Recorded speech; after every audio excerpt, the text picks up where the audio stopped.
Welcome to the Deep Dive. We're diving into some research from National Chinan University in Taiwan, Okay. and they're looking at how generative AI is being used in English as a medium of instruction courses, Right. or EMI courses for short. Yeah.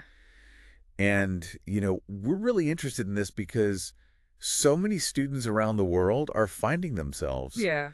taking these courses where English is not their native language. It's true. A lot of students, especially in business and management programs, those are the ones that are increasingly being taught in English. Exactly, and they may feel a bit intimidated or struggle to keep up because of the language barrier. It can be a real challenge for sure. So that's where this research comes in. Yeah. I think they're trying to figure out how GenAI can be used along with some innovative teaching methods to actually improve those English skills, but also to help the students become more confident, more self-directed learners. Exactly. I think the researchers really wanted to see if GenAI could help students, feel more comfortable participating in class, really take ownership of their learning and ultimately get more out of these EMI courses. Okay, so let's talk about Shinan University for a second. Sure. It's a mid-ranking public university in Taiwan. And generally, the students there, they do pretty well academically. They do. But this lack of self-efficacy in these EMI courses is a real issue even there. It is. It's a common thread we're seeing across a lot of institutions, actually. So how did the researchers try to tackle this? Did they just throw GenAI at the problem and see what stuck? Oh, no, they were much more strategic than that. They actually based their approach on some pretty solid learning theories. Okay, tell me more about that. Well, for example, they drew on expectancy theory. Expectancy theory. Yeah, it basically says that students are more motivated when they believe that their effort is going to lead to success. That makes sense. Right. And with the GenAI, students can see their progress right away. Oh, I see. Which can be really motivating. Like getting that instant feedback. Exactly. It's like having a personal cheerleader right there with you saying, you got this, look how far you've come. I love that. So it's not just about learning the language, it's about building that belief in yourself. Exactly. And that's where another theory comes in called self-efficacy theory. Okay. Which is all about a student's belief in their own ability to succeed. So how did they use GenAI to boost self-efficacy? Well, they found that using GenAI tools allowed students to practice and experiment in a safe environment without the fear of making mistakes publicly. Oh, that's interesting. And this really helped them build confidence and resilience, which are key ingredients for self-directed learning. It's like creating that space where it's okay to stumble and learning feels less risky. Exactly. It takes the pressure off. I love that. Yeah. But, we all know motivation can be a fickle thing. Oh, absolutely. So how do they keep students engaged throughout the whole learning process? Like you said, positive feedback and a safe space are great. Yeah. But sometimes you need a little extra push. You're absolutely right. And that's where they brought in a few other learning theories. Okay. For instance, they tapped into reinforcement theory. Reinforcement theory. By incorporating things like gamified elements and that instant feedback we talked about through GenAI. Oh, so like making it fun and rewarding. Exactly. And then they also leveraged goal-setting theory. Okay. By breaking down those really complex tasks into smaller, more achievable goals. I see. This helps students stay on track and not feel so overwhelmed. It's all about those small wins, right? Building momentum. Absolutely. And it seems to have really worked for them. Okay, so they're really covering all the bases in terms of motivation and confidence building. Yeah. But it sounds like they went beyond just focusing on the individual learner, too. Oh, they did for sure. They were really intentional about creating a collaborative learning environment. Like a sense of community. Exactly. They used GenAI to facilitate things like group projects and discussions and made sure students had plenty of opportunities to interact with each other and share ideas. So it wasn't just students in their laptops, off in their own little worlds. No, not at all. They really fostered that sense of community, even in an online setting. I like that. So it was really a multifaceted approach. It was. They also integrated GenAI with some teaching methods that have already been shown to be effective. Oh, okay. So like a hybrid approach. Exactly. I'm intrigued. Tell me more about these methods. What did this hybrid approach look like in practice? Well, they used things like flipped classrooms, Okay. where students did a lot of self-directed learning before class, which then freed up class time for more in-depth discussions and problem solving. Oh, I see. So it's like flipping the traditional model on its head. Right. Interesting. And they also incorporated problem project-based learning. Problem project-based learning. Yeah, or PJBL for short, Okay. where students got to tackle real-world problems, which encourages critical thinking and collaboration. So it sounds like they really wanted to make sure that students were actively involved in their learning, not just passively absorbing information. They did, and I think that's a key part of why this approach has been so successful. I can see that. But tell me, how did GenAI fit into all of this? It seems like a lot was already going on. It was, but that's what's so fascinating about this research. Okay. They didn't just tack GenAI on as an afterthought. Right. They carefully integrated it into every aspect of the course, from pre-class prep to post-class reflection. Okay, so walk me through it. What were students actually doing with GenAI before class? Were they just using ChatGPT to write their essays for them? Oh, no, not at all. Okay, good. It was much more nuanced than that. Right. It was more like having a super smart writing partner.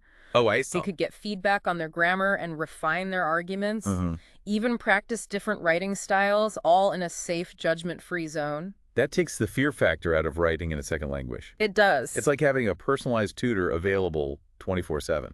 But I'm guessing it wasn't all about solo work before class either. You're right. They were also using these really cool collaborative mind mapping tools, Oh, like what? like Coggle, Okay. to visually organize their thoughts and brainstorm ideas as a group before class even started. Oh, I love mind maps. They're such a great way to see the big picture and connect different ideas. They are, and by using GenAI to facilitate these pre-class activities, Yeah. students were already engaged with the material and with each other before they even came to class. So they hit the ground running. Exactly, which then set the stage for some pretty dynamic in-class activity. Oh, now you've got me on the edge of my seat. But I guess we'll have to save those for the next part of our deep dive. We will? Ah, the suspense is killing me. I know, right? But that's what keeps us coming back for more. True, true. So stay tuned for part 2, where we'll explore how they use GenAI to transform that classroom time Okay, I can't wait. into an interactive and engaging experience. Looking forward to it. Me too. Welcome back to the deep dive. Okay, I'm ready for more. So last time we were talking about how students at Shihmin University were using GenAI to really prep for their EMI classes, getting comfortable with the material, and collaborating with each other even before class started. Yeah, it was really interesting to see how they set the stage for learning. Exactly. And now we're going to dive into what happened once class was actually in session. Okay, so did they just, ditch the lectures altogether and let the robots take over? Not quite. Okay, good. They still had instructors leading the class, Right. but they used GenAI to make those classes a lot more interactive and engaging. Oh, so how did they do that? Well, for one, they used GenAI to create these really cool customized quizzes and polls that were tailored to the specific learning objectives of each class. Wait, so they weren't just using those generic quiz platforms. Nope. They actually had the AI generate unique questions and options based on the actual course material. Exactly. It was like having a super-powered teaching assistant who could just whip up a perfectly aligned assessment on the spot. Oh, wow. So that frees up the instructor to do what? Well, since the AI is handling the more routine tasks, the instructor can really focus on things like facilitating discussions, providing personalized feedback, and really pushing students to think critically. It's like they could really get into those higher level teaching practices. Yeah, right. Exactly. But how did the students respond to this whole Gen AI powered classroom? Surprisingly, well, actually, the feedback was overwhelmingly positive. Really? They loved the interactive quizzes and polls. They said the AI-generated study guides were super helpful, and they really appreciated the personalized feedback. Oh, so they felt supported. Yes, both from the AI and from the instructor. That's great to hear. So it sounds like Gen AI was really woven into the fabric of the class. Yeah, it was. But I keep thinking back to that idea, the product manager connection right. that you mentioned earlier. How did that actually play out in the classroom? Was everyone designing apps and pitching business ideas? Well, not exactly. Okay. But the researchers did something really clever. What's that? They encouraged students to think like product managers Oh, I see. throughout the entire course. Okay. Using GenAI to research market trends, analyze competitor products, and even brainstorm new product ideas. Oh, that's cool. So it's like taking those theoretical concepts Right. and giving them a practical, real-world context. Exactly. And it wasn't just about, coming up with the next big tech innovation or anything. Right. It was really about developing those core product management skills. Which are? Like critical thinking, problem-solving, communication, all those things that are so essential for success in any field, really. Yeah, those are transferable skills. They are. So GenAI wasn't just a tool for learning the course material. It was also a way for students to practice and develop those skills. Yes, very much so. That's pretty neat. But let's be real, not every research project goes perfectly smoothly. Of course not. Were there any hiccups along the way? There were definitely some learning curves. Such as? One of the biggest challenges was ensuring that all the students had equal access to the technology and the support they needed to actually use it effectively. That makes sense. Some students probably had more experience with AI than others. Exactly. And some just needed a little bit more guidance to get comfortable with the tools. So did the researchers do anything to address that? Oh, absolutely. Like what? Well, they offered workshops and training sessions for both students and instructors. Oh, good. And they had teaching assistants available to provide one-on-one support. Oh, so like personalized help? Yes. And they were very intentional about choosing GenAI tools that were user-friendly. So that there wasn't a huge technical barrier. Right. Exactly. That's good to hear. It sounds like they were very proactive in making sure everyone felt comfortable. They were. But I'm also curious about the role of those teaching assistants. What were they doing? Were they just like tech support, or did they play a more active role? Oh, they were so much more than just tech support. They were actually instrumental in making this whole GenAI integration work. I see. They helped design and implement the GenAI activities. They facilitated group work. Right. And they even provided personalized feedback to students.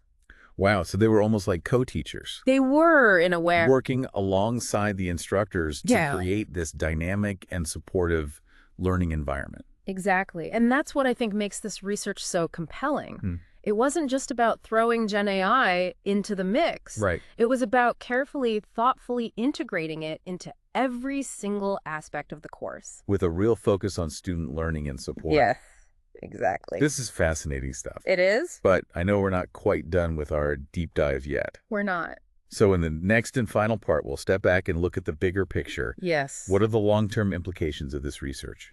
That's the big question. And what does it mean for the future of EMI education? I can't wait to discuss that. Okay, well, let's wrap up this part and move on to those bigger questions. Sounds good to me. Welcome back to the deep dive.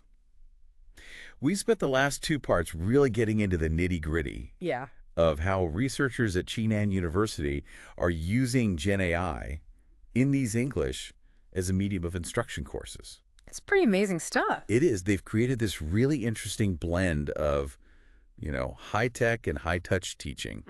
And it seems to be working really well. But I'm curious now, what are the bigger implications of all this? Where do we go from here? That's the big question, isn't it? It is. I think this research is so exciting because it really opens up a world of possibilities for EMI education. But it also, I think, challenges us to think critically about how we use these tools. Right. It's not just about throwing GenAI into the classroom and hoping for the best. Exactly. We have to be intentional and strategic about it. And student-centered. Yes, absolutely.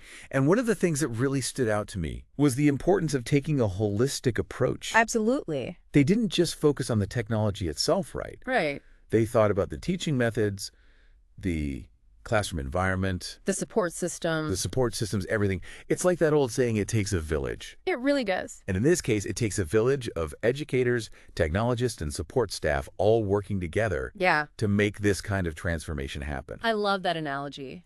And it highlights another point for me, which is that this isn't about replacing teachers with AI. Not at all. It's about empowering teachers. Giving them superpowers. Yes, giving them superpowers. Imagine a world where teachers have more time to connect with students and mentor them. Less time grading papers. Less time grading papers. More time for those really meaningful interactions. That's the dream. That's the dream. And I think this research shows us that it's actually possible. I think so too. But it's not just about individual teachers, right? It's about the whole system. It's about rethinking the whole system of education. So what do you mean by rethinking the system? Well, for one thing, I think we need to rethink how we train teachers. Oh, interesting. We need to make sure that they're comfortable and confident using these new technologies, and we need to provide ongoing professional development. Right. They need to be able to keep up with the changes. Exactly, because things are moving so quickly. It's like we need a whole new generation of tech-savvy teachers. Super teachers. Super teachers. Exactly. Yeah. And it's not just about the teachers either. No. It's about the curriculum, the assessments, the whole infrastructure of education. It's a big task. It is a big task. But I think it's an essential one. I agree. You know, we can't just keep doing things the way we've always done them. The world is changing. The world is changing, and technology is changing it faster than ever before. That's right. But let's zoom back in for a second on this specific research. The focus was on EMI courses. So what are the implications for that specific context? Well, I think this research has the potential to really revolutionize the way we teach and learn in EMI settings. How so? Imagine a world where language is no longer a barrier to accessing education. That's a big one. Where students from all over the world can come together and learn from each other, regardless of their native language. That's a powerful vision. It is. And it really speaks to the potential of GenAI to create a more inclusive and equitable education system. I think so too. But there's another piece to this puzzle. What's that? Student agency. Right. We've talked a lot about how GenAI can support learning. Yeah. But how do we make sure that students are still actively engaged? That's a really important point. How do we avoid creating a generation of passive learners who just consume AI-generated content? Well, I think it comes back to those uniquely human skills that we talked about earlier. You know, critical thinking, problem solving, creativity, collaboration. Those are the skills that are going to set us apart from the machines. And those are the skills that will be in high demand in the future. So how do we cultivate those skills alongside the technical skills? Well, it starts with how we design and implement GenAI in the classroom. We need to make sure students are using these tools to create. Not just consume. Not just consume. To produce. To make things. To make things, to experiment, to ask questions, to challenge the AI. To think for themselves. Yes, exactly. So it's not about finding the right answer. No. It's about asking the right questions. And pushing the boundaries. Pushing the boundaries. Yes. It's about exploration and discovery. It is. And I think it also comes back to that classroom culture that we talked about earlier, that sense of curiosity and collaboration. Where it's safe to make mistakes. Where it's safe to make mistakes. Where students feel comfortable taking risks. Yes. Because that's where real learning happens. It's not just about the technology. It's about the human element. It's about the connections. The connections.